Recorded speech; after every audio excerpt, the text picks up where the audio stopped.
and the lampstands. In the vast kingdom of the lampstands, a young messenger named Alara set out with a precious scroll.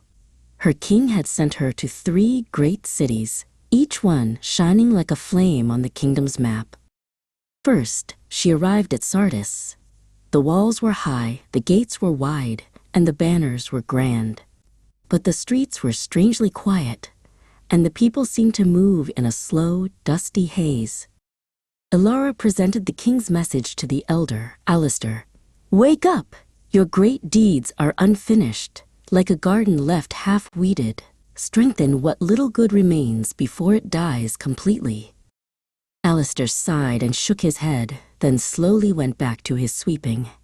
Alara left Sardis, the dust from the empty streets settling on her cloak, the king's warning echoing in her mind.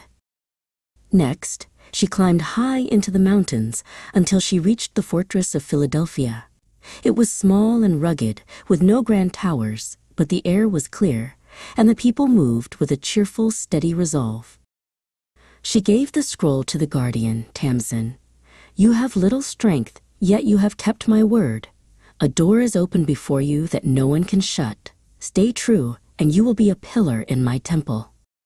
Tamsin didn't boast of her trials. She simply smiled and pointed to a sturdy, small key hanging by the door. Alara continued her journey, realizing that a humble heart can hold the truest strength.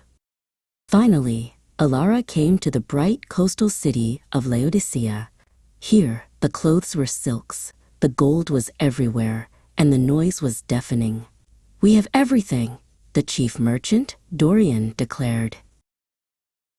The king's final message for Dorian: "You boast of riches, but you are wretched, poor, blind, and naked. I counsel you to buy true gold and white clothes and salve for your eyes." Before leaving, Alara noticed a small, unmarked wooden door on the edge of the city, away from the noise. It was barely visible, but she could just hear a gentle, persistent sound.